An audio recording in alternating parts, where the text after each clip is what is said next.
everyone. Megan Motto here from the Governance Institute of Australia, and I'm here today with Rob Hanson from CSIRO's Data 61, the digital specialist arm of the Australian National Science Agency.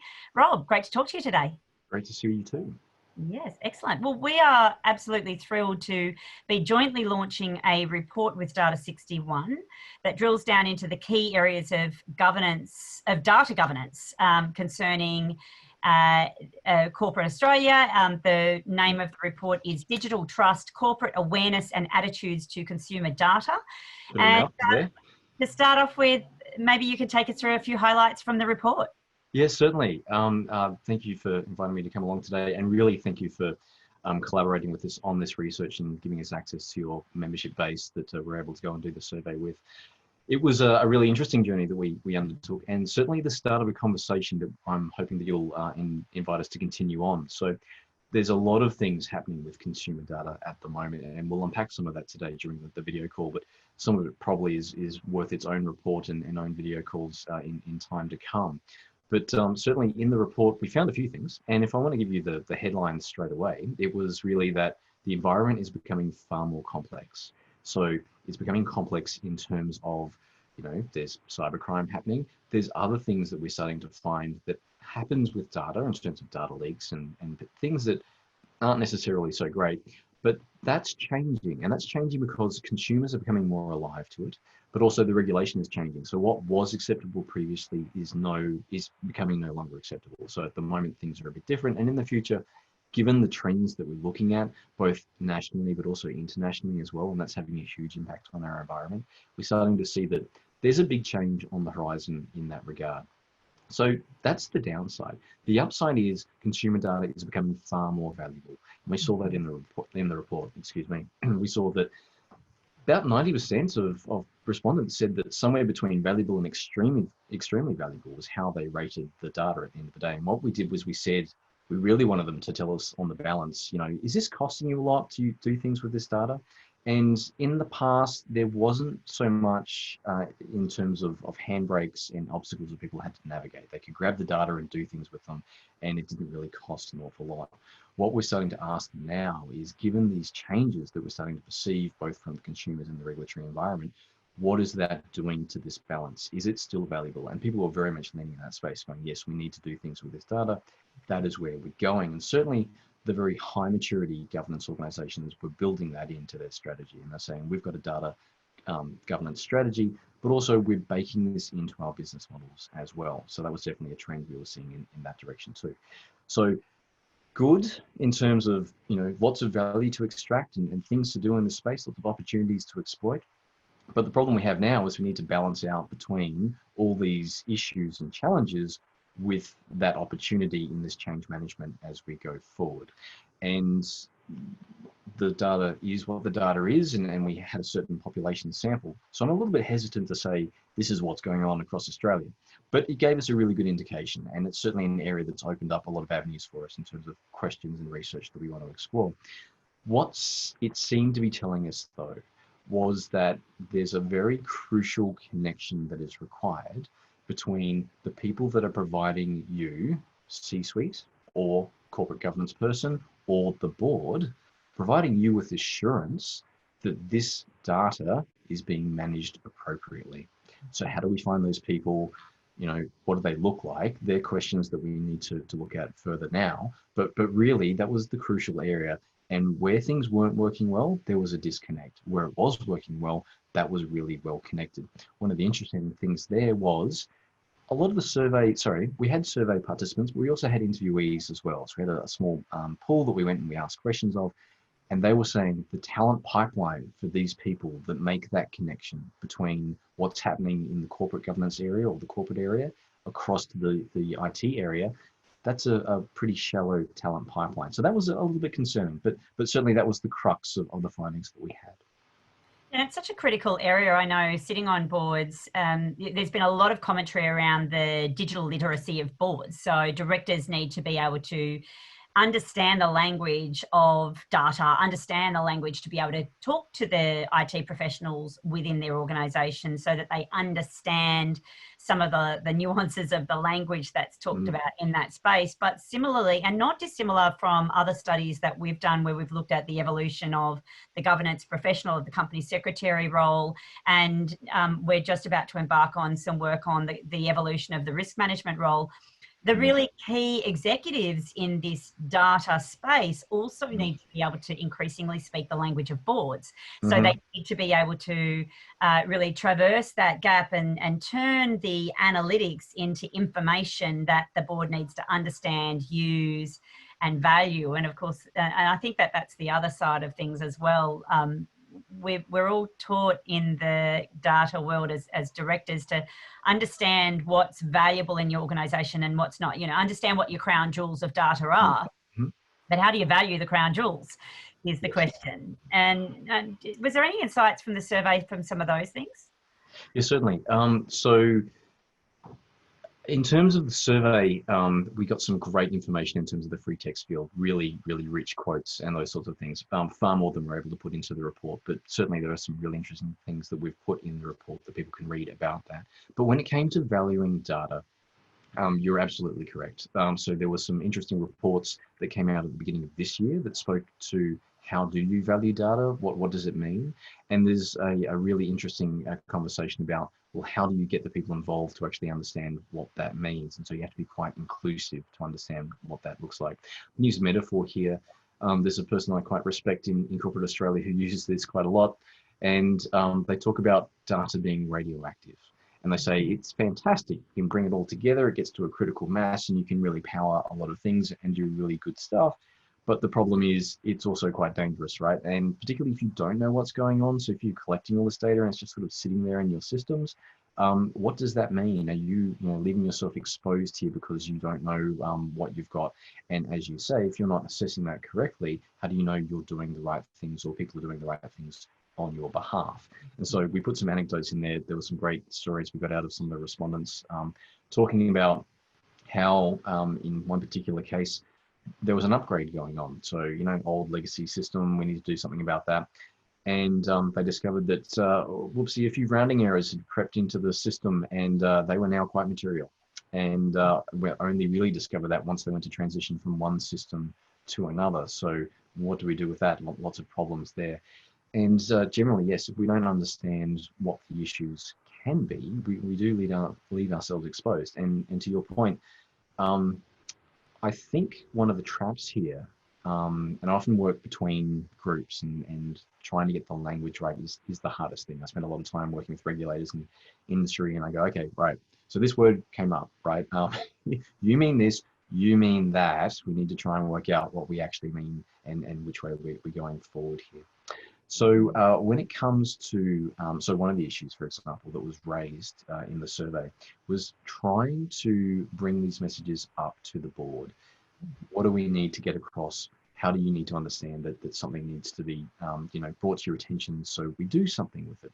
And it often comes down to, in my experience, how do we get the language right? How do we frame the problem?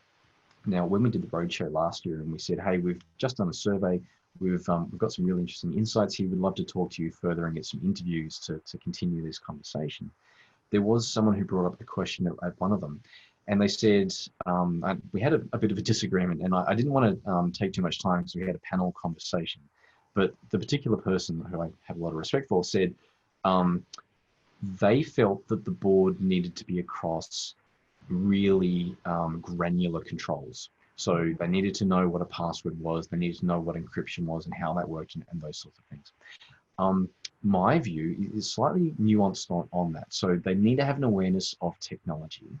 But at the end of the day, what they need to do, and certainly they have responsibilities, and the regulators are now starting to really appreciate how those responsibilities work in the digital space as compared to where we were previously. So things like the CSIRO report, and there's a whole bunch of other things that are happening in various regulators where there's starting to be an uplift. There's starting to be recognition of what requirements there are on directors.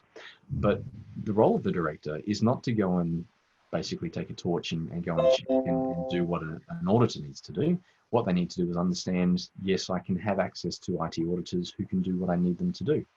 How do I find an appropriate IT auditor? Now, that's just one role, but what do I need my person in charge of data governance to do? If I have to look after, for example, a problem with consumer data because we've got a breach, and that could have a serious impact on our reputation, how do we make sure that that is going to be managed? Now, by default, very clearly in the survey, looking after reputation comes back to the C-suite, generally the CEO, sometimes the board, but in that space because it's seen as the pinnacle, right? This is, really important to our organization. We need to manage this closely.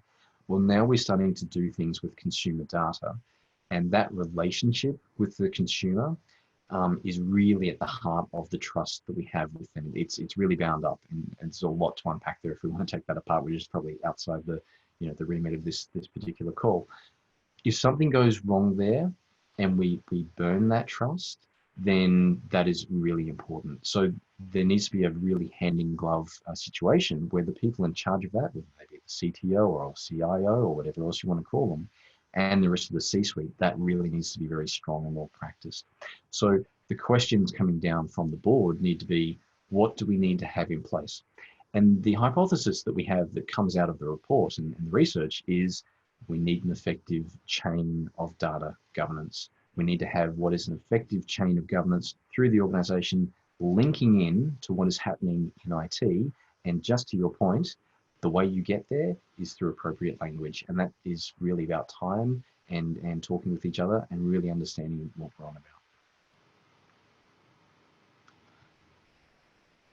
I'm sorry, I can't hear you, Megan. All right. Oh, sorry, I was just blocking out some noise. What would you say sort of the next steps for corporate Australia from your perspective? That's a great question. So I would love to continue the conversation with corporate Australia. I asked a few questions and I asked them in a certain way. So I had a view about where we were going and what the situation might be, but I didn't want to foreshadow anything in the survey. So I said, but what do you think about this?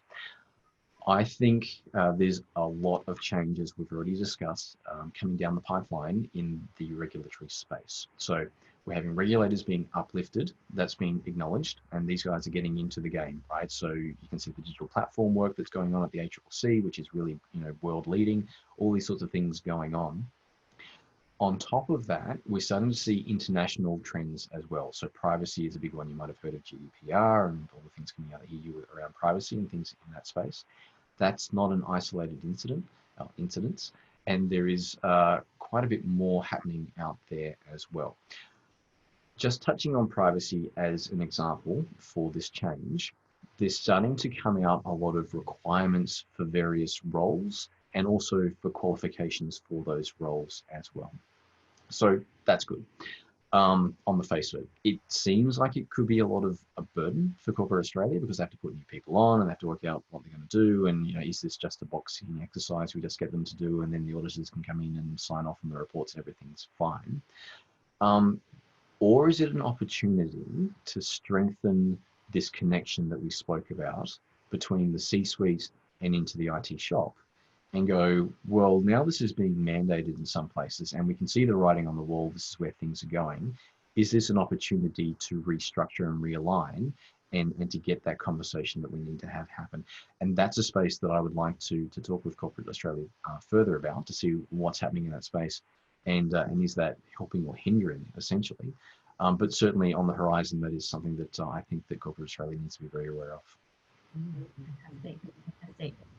And have you got any feedback or final, I guess, questions from your perspective of the Governance Institute and in terms of how we progress forward? Well, certainly. I mean, there's a few things I'd love to know from you, Megan. One is, how do you see data governance factoring into Corporate Australia moving forward, given that you guys sit at the heart of looking at corporate governance from both, the C-suite angle, but also from NEDs and boards of directors? How are you seeing like the change of the atmosphere coming along? Yeah, a huge change. In fact, I just got off another webinar and we talked about increasingly boards looking for digital capability, and it's as you said, it's not so that they can necessarily drill down into the detail, but it's so that they've got the awareness of the language that they should be using and the types of questions that they should be asking to give themselves assurance. Mm. And that's a conversation I'm seeing right across boards, and it goes to cybersecurity, of course, as you mentioned before, but it's definitely moving more into the consumer data space. Mm. Like I have to say, even from our perspective as a professional association with a large database of members, we are highly conscious of privacy, for example, and some of the issues surrounding that at our board table. So it's something that corporate Australia is definitely getting on top of. I think is still a long way to go in terms of the maturation of the conversation, the sophistication of that conversation. And I think it really comes down to having the right governance structures, and particularly as it marries together with your risk management processes. And you talked a little bit about this as well. The risk is not just in terms of a cyber breach or another statutory breach, but so it bleeds into the regulatory space, it bleeds into the reputation space, it bleeds into the trust of supply chain. If you get this wrong, it can affect so many other consequential parts of any business. So having a holistic framework of risk management to look through and boards making sure that's happening and not just happening once in a set and forget, but happening dynamically, because the world and the landscape is changing all of the time. So we're definitely seeing an increase in the number of conversations in this space. And in fact, we're putting out some training material at the Governance Institute, specifically in the data governance space. Right. For this very reason, it's something that's very top of mind for boards in Australia, and something that they're grappling with how to do comprehensively in their organisations. I was wondering if you're having or seeing a change in the types of members that are coming through in this regard. So you have diplomas and you have different types of accreditation and those sorts of things. Are you starting to see more people that have a bit of a technology background or a different type of background coming in specifically to address this type of issue? Yeah, definitely. And I think twofold. We're at the Governance Institute actually experiencing a growth in a younger cohort of members in any case. And if you make a huge generalization, that's probably a more digitally capable generation coming through. So they're definitely interested more and more in that space, and particularly in a COVID-19 landscape where all of our courseware delivery is currently happening online. We're definitely seeing a shift in that space just with the new membership cohorts coming through. But we're also seeing more broadly an older generation of directors and governance professionals that are seeking that sort of advice and upskilling from us, because they realise how critical it is for their business and what they do day to day. I'm going to ask a bit of a cheeky question now. Sure can. Given what we were speaking about before, are you seeing a different way that people with IT risk skills are being valued? Yeah, we are. We're seeing, and I think I think that there's a couple of pieces there. As I said, we've done some work on the future of the company secretary, which is sort of the natural home for a lot of Governance Institute members, and we're seeing a maturation even in that space, because so much of the types of tasks that company secretaries have historically done are going to be completely digitized in the future. So, no more photocopying and posting of hard copy board packs. It's all through digital platforms, for example, and a lot more electronic communication of documentation and signatures and approvals and all of those sorts of things. So just as we're seeing the maturation of those skill sets, and then the appreciation that the role of the company secretary is still really important, but it's a different role. It's a facilitator role now. It's the role of the corporate conscience, as opposed to just someone that's sitting there taking minutes. It's really a guiding and a much more intellectually stimulating, I have to say, role. I think the same is happening with IT professionals, where boards are recognising that IT professionals in organisations aren't just geeks that make the systems work, but they are people who add value to the organisation through their understanding of how digital capabilities can improve business service. So I think that part of the conversation is really evolving at the moment. I still think that there's a way to go, and I think closing that language barrier that you talked about before in terms of understanding terminology, the sort of interpretation piece, I think as the more we close that, the better it will be. But I do think that boards are understanding and needing capabilities in really senior IT executives that they are talking a corporate language and telling the story of the data rather than talking about the data. And that's, I think, the really important piece from a governance professional's point of view. Extremely important, extremely important. And my comms area will be unhappy with me if I don't ask you this last question. COVID-19, that's having a huge impact on everything. At the moment, we're starting to see impacts with respect to, as we're doing right now, forcing people to go online and interact in ways that they weren't necessarily relying upon previously. And now this is the infrastructure that they need to use. What sort of impacts is that having on your membership base? I'm starting to see that a lot more people are having very hard conversations now about what they need to do and going, what's our risk appetite? What are we going to innovate with? What are we not going to accept? I'm just interested in where your members are going. That's right. And look, it's such a mixed bag, I would say. I mean, first and foremost, we've got a lot of members that are, like the rest of Australia, are under enormous stress at the moment, physical, emotional, workload stress, economic stress. So, you know, our hearts go out to all of our members in those positions. But also for our members, we're seeing a real mixed bag in terms of the calls on their time. For example, boards are meeting not only just through digital platforms, but they're tending to have much more frequent, shorter, sharper meetings, a different cadence of board meetings. That means an increase in workloads for governance professionals, and it also means a difference in the way that they are doing the work that they do. So having to be much more across, how to interact across platforms, how to bring that emotional intelligence to the table that they would often have to bring when you're trying to look at boxes on screen rather than read body language in a room. And so really developing a new skill set for managing in this new digital world that we're finding ourselves in exclusively, almost exclusively, albeit perhaps, you know, hopefully temporarily, because we do hope that a hybrid model is the best model going forward. Overarchingly, although I would say I've heard, you know, you hear a lot about this unprecedented event, and of course that's not true. There is precedent for global pandemics, but also you hear a lot about how COVID has changed the world. And in my reflection, I think by and large, COVID hasn't necessarily changed the things that we're doing. It's either intensified or accelerated trends that were already well in market. So the trend to you know, digital meeting spaces, to digital execution of documents, to collaboration tools, all of those trends, particularly for those companies that are top of their game, they were already well advanced. So we are seeing a mixed bag. We're seeing some that we're already well advanced and ahead of the curve and are really coping quite well. And we're also seeing members that are really finding themselves in brand new territory, and we're really looking to assist them along that journey. So it is a mixed bag. There's no one size fits all. And we're trying to support all of our members in this challenging time. Certainly. There's been a lot of cultural change that's come about, not so much technological as you're talking about. These things have been around, but people are now forced to adopt them. And certainly I've seen a change in behavior. The first couple of months, a lot of people were talking over each other, but now moving to a space where people are being more mindful and giving each other room and certainly changing things. I don't know if we have a national decorum or etiquette yet, but certainly I think people are getting better at that. But certainly now people are relying upon technology in a way that they weren't necessarily before. I've seen quite a few platforms that everyone thought were reliable become, you know, unreliable.